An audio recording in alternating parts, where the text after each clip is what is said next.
آج مولانا فضل الرحمان صاحب نے پریس کانفرنس کی اور کہا کہ اس حکومت کے پاس یہ اختیار نہیں ہے، یہ حکومت مجاز ہی نہیں ہے اس پارلیمنٹ کو یوز کرے ترامیم کے لیے، کیونکہ اس پارلیمنٹ کا جو مینڈیٹ ہے وہ جعلی ہے، ہم انتخابات کو ہی نہیں مانتے۔ تو آج تو بڑا کلیئرلی انہوں نے اس کے اوپر سٹانس لیا ہے عمران صاحب۔ تو یہ سمجھا جائے کہ مولانا پھر حتمی طور پر اس بات پہ اب کلیئر ہے کہ وہ حکومت کی مدد نہیں کریں گے آئینی ترامیم میں۔ دیکھیں سبینہ، مولانا فضل الرحمان جو ہے، میں ہمیشہ ان کے بارے میں آپ سے ایک بات کرتا ہوں کہ انتہائی ذہین اور زیرک سیاستدان ہے۔ وہ آخری وقت تک جو ہے نا اپنی پتے نہیں شو کرتے، سمجھ نہیں آنے دیتے کہ انہوں نے کیا کرنا ہے۔ اگرچہ آج ان کی پریس کانفرنس جو ہے وہ ایک الارم ضرور اس نے بجا دیا، اور حکومت جو ہے اس کے لیے پریشان کن کانٹینٹ ہے اس پریس کانفرنس میں، لیکن پھر بھی میں یہ نہیں سمجھتا کہ ہم اس پریس کانفرنس کی بنا پہ یہ کہہ دیں کہ مولانا فضل الرحمان جو ہیں انہوں نے سیدھا اعلان کر دیا کہ وہ اس کے ساتھ نہیں ہوں گے۔ جب تک مولانا فضل الرحمان صاحب خود یہ بات نہ کر دیں کہ جی ہم آئینی ترمیم بالکل نہیں چاہتے، ہم اپوزیشن کے ساتھ کھڑے ہیں، ہم حکومت کے ساتھ کوئی بات نہیں کریں گے، یہ آخری وقت تک اگر یہ حکومت ترمیم پیش کر دیتی ہے پارلیمنٹ میں، اور جب تک مولانا صاحب اس پہ ووٹنگ نہیں ہو جاتی، میں اس وقت تک مولانا صاحب کے بارے میں کم از کم حتمی طور پہ کچھ نہیں کہہ سکتا۔ لہٰذا یہ وقت ہی بتائے گا کہ مولانا صاحب نے ابھی کیا کرنا، اور بہت سارے لوگ جو مولانا صاحب کو بہت قریب سے جانتے ہیں وہ یہ سمجھتے ہیں کہ مولانا صاحب جو ہیں وہ آخری دم تک جو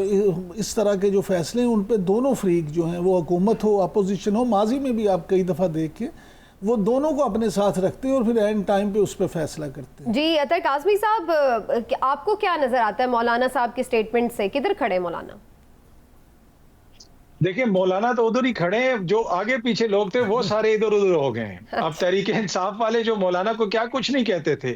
اب وہ کس طرح مولانا ایک دم سے ان کے لیے جمہوریت کے چیمپئن بن گئے، اور وہ حکومت والے جنہوں نے حکومت بنا لی اور مولانا سے احتجاج کرواتے رہے، نہ ان کو صدارت کا عہدہ دیا، نہ ان کو لک آفٹر کیا، اور خود ہی مل کے حکومت بنا لی، اب وہ بھی رات کو 2 بجے جا کے ملتے ہیں ان کو۔ تو میں عمران یعقوب صاحب نے جو تجزیہ کیا، میں 100% اس سے ایگری کرتا ہوں۔ کوئی بھی شخص اگر یہ امید لگا کے بیٹھا ہے کہ مولانا صاحب اس طرف چلے گئے یا اس طرف چلے گئے، میرے خیال میں وہ قبل از وقت ہوگا۔ مولانا صورتحال کو دیکھیں گے، اور مولانا نے جہاں پہ یہ پریس کانفرنس کی ہے وہاں پہ مولانا نے اسی اسمبلی کے اندر کھڑے ہو کے کہا 45 کی ہے یا 47 کی ہے، یہی اسمبلی ہے، اسی سے ہم نے کام چلانا ہے۔ تو مولانا نے کہا وہ موقف بھی ہے، تو وہ مولانا نے سارے موقف اپنی الماری میں رکھے ہوئے، این موقع پہ وہ کون سا نکال کے قوم کے سامنے رکھیں گے، یہ اس کا ہمیں بھی انتظار ہے اور آپ کو بھی انتظار کرنا ہے۔ لیکن ویسے نہیں، آخر میں وہ وہی کریں گے جو 1973 کے آئین کے تناظر میں بہتر ہوگا، مولانا صاحب وہ فیصلہ کریں۔ لیکن اب اس میں اور بہت سارے فیکٹرز بھی انوالو ہو گئے ہیں، کیونکہ ہم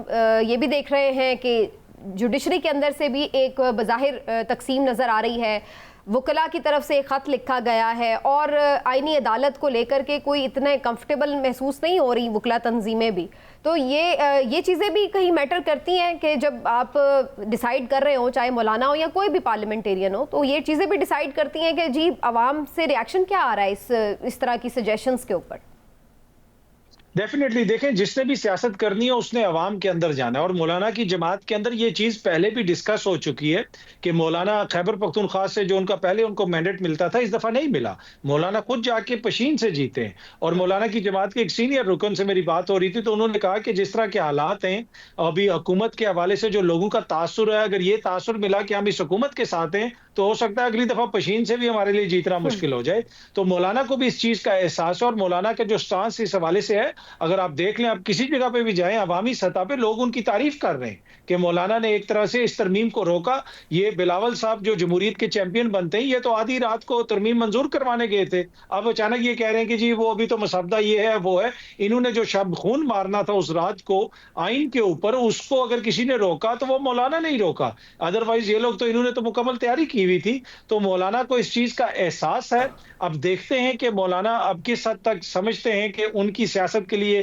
ضروری ہے کہ وہ اس ترمیم کا ساتھ نہ دیں، اور وہ جو عوامی ایک طرح سے جسے آپ کہہ سکتے ہیں ٹائیڈ ہے اس کے ساتھ چلیں، یا پھر آبویسلی انہوں نے سیاست بھی کرنی ہے تو شاید کوئی سیاسی مسئلہ ہے تو اس میں آڑے آ جائے تو وہ اس کے حق میں ووٹ دے دیں۔ عمران صاحب جو ایک چیز کہی جا رہی ہے وہ یہ کہ جو فرسٹ ویک ہے اکتوبر کا یہ بڑا امپورٹنٹ ہے، اگر اس میں ہو گئی تو ترمیم پھر تو ہو گئی، نہیں ہوئی تو پھر بات شاید حکومت کے ہاتھ سے نکل جائے، کیونکہ آگے وہ شنگھائی تعاون تنظیم کا اجلاس بھی ہے اور پھر چیزیں 25 اکتوبر کے بالکل قریب آ جائیں گی، تو شاید اس لیے بھی حکومت جو ہے وہ پھر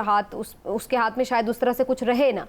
آپ سمجھتے ہیں کہ 1 اکتوبر سے جو 6-7 اکتوبر تک کی تاریخ ہے بڑی امپورٹنٹ ہے، اور اس سے پہلے ایک بڑا اہم کیس بھی ریویو کے لیے لگ گیا ہے 30 ستمبر کو، 63A کا جو پٹیشن ریویو کا معاملہ ہے، تو اس کے اوپر اگر کوئی حکومت کے حق میں فیصلہ آتا ہے تو اس سے حکومت کو فائدہ ہوگا؟ سمینا اس پہ میں ضرور بات کرتا ہوں، لیکن صرف ایک بات میں، وہ عطر کاظمی صاحب نے جو بات کی مولانا صاحب کے حوالے سے، تو اس وقت یہ بھی خبریں ہیں کہ مولانا جو ہیں دیکھیں وہ کیونکہ سیاست پارلیمانی سیاست کرتے ہیں، تو پی ٹی آئی کے ساتھ جو معاملات ہیں ان میں ایک سب سے اہم مسئلہ یہ بھی ہے کہ پی ٹی آئی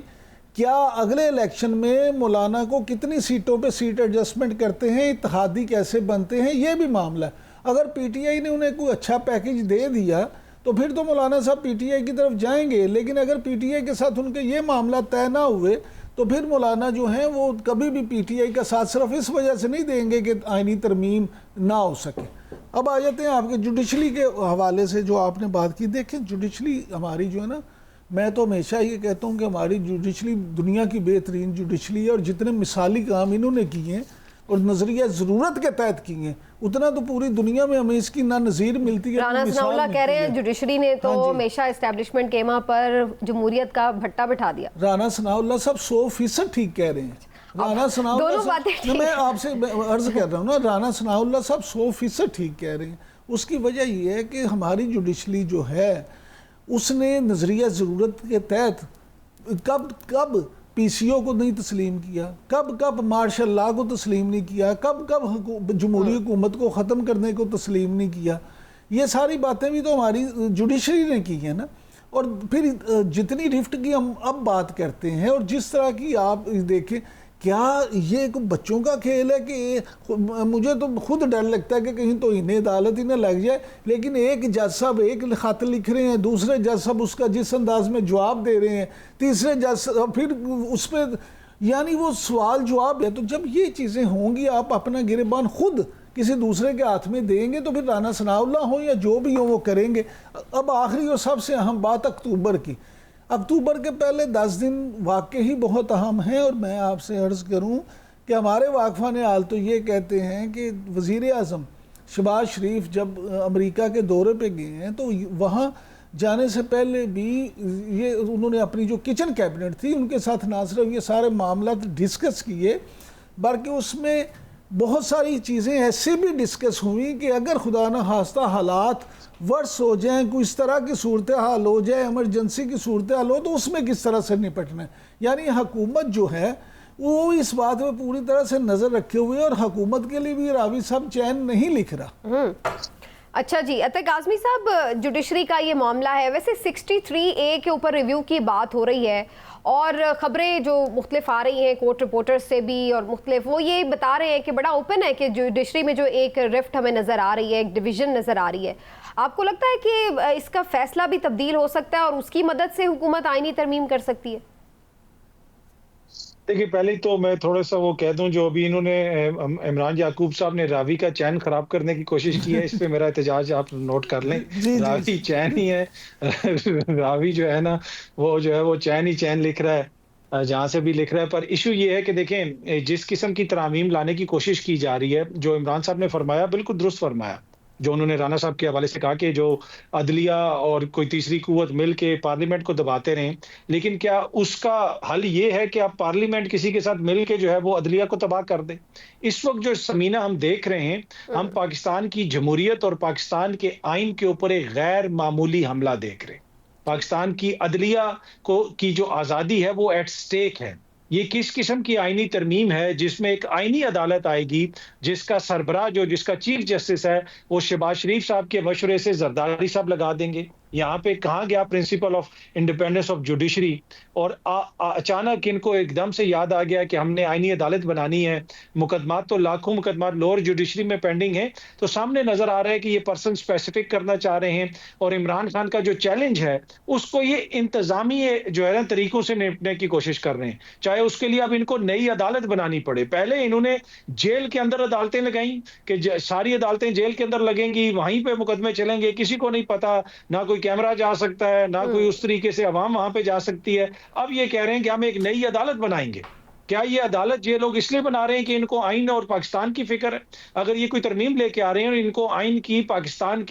کی عوام کی فکر ہے اور اس میں عوام کے لیے بہتری ہے, تو بھائی وہ مسودہ آپ ہمارے سامنے رکھیں نا, عوام کے سامنے رکھیں. یقین کیجئے کہ میں نے حکومتی شخصیات سے پوچھا, دونوں جماعتوں کے لوگوں سے, کہ یار آپ کو پتا ہے کہ مسودے میں کیا ہے؟ کابینہ کے اندر موجود ایک شخص نے مجھے بتایا کہ مجھے نہیں پتا کہ اس کے اندر کیا ہے, البتہ انہوں نے یہ کہا کہ جو بھی ہوگا ملک کے لیے اچھا ہوگا. اور میں نے کہا خدا کا خوف کریں, آپ کابینہ میں بیٹھے ہیں, آپ کو نہیں پتا کہ کون سی آپ ترمیم لے کے آ رہے ہیں؟ تو یہ ترامیم جو آئینی ترامیم ہوتی ہیں, جو جمہوری ترامیم ہوتی ہیں, وہ اندھیرے میں نہیں آتی. اور اس میں جو سب سے زیادہ ڈیمنگ کردار ہے وہ پاکستان پیپلز پارٹی کا ہے, بلاول بھٹو صاحب کا, آصف زرداری صاحب کا ہے. جو کردار پاکستان پیپلز پارٹی اس وقت ادا کر رہی ہے, میرے خیال میں اس کو بھولنا اتنا آسان نہیں ہوگا.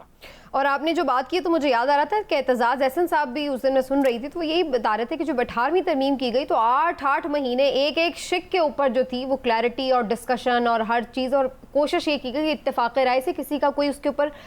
کوئی اعتراض نہ باقی رہے, تو اس طریقے سے کی گئی. لیکن سمینا ایک بات یہ بھی ذہن میں رکھے کہ سوائے 18ویں ترمیم کے, نو ڈاؤٹ 18ویں ترمیم میں تمام جماعتوں کو آن بورڈ لیا گیا, مشورے کیے گئے. باقی جتنی ترمیم ہوئی ہیں آئین میں وہ جس بھی حکومت میں ہوئی ہیں, حال یہی تھا کہ وزیروں تک کو نہیں پتا تھا. وہ پاکستان پیپلز پارٹی نے کی, مسلم لیگ نون نے کی, کاف نے کی یا پی ٹی آئی نے کی, وزراء کو پتہ ہی نہیں ہوتا تھا. ایک دم سے مسودہ آ جاتا تھا اور کہتے تھے یہ کر دو, اور وہ بالکل ٹوٹ پٹوٹ کی طرح ہاتھ کھڑے کر دیتے تھے. چلیے ایک بریک لے لیتے ہیں. سمینا پی ٹی آئی کے دور میں بھی نا ایک دن میں 50 قانون پاس ہوتے تھے. جی قانون تو پاس ہوئے, میں آئینی ترمیم کی بات کروں, قوانین آپ بالکل وہ بات صحیح ہے, میں صرف اس کانٹیکس میں بات کروں. جمہوریت صرف اپوزیشن میں یاد آتی ہے ساری جماعتوں کو. میں صرف اس میں اپنے ریکارڈ کی درستگی کے لیے یہ چاہ رہی تھی کہ کیا کانسٹیٹیوشنل امینڈمنٹ کوئی ہوئی پی ٹی آئی کے دور میں, مجھے یہ میں صرف جاننا چاہ رہی تھی. ویسے وہ کوئی, میں اس بات کی کوئی حامی نہیں ہوں کہ ان کے دور میں بڑی زبردست جمہوریت تھی اور بڑا کوئی ہر چیز پہ ڈسکشن ہو کے قانون سازی ہوتی تھی.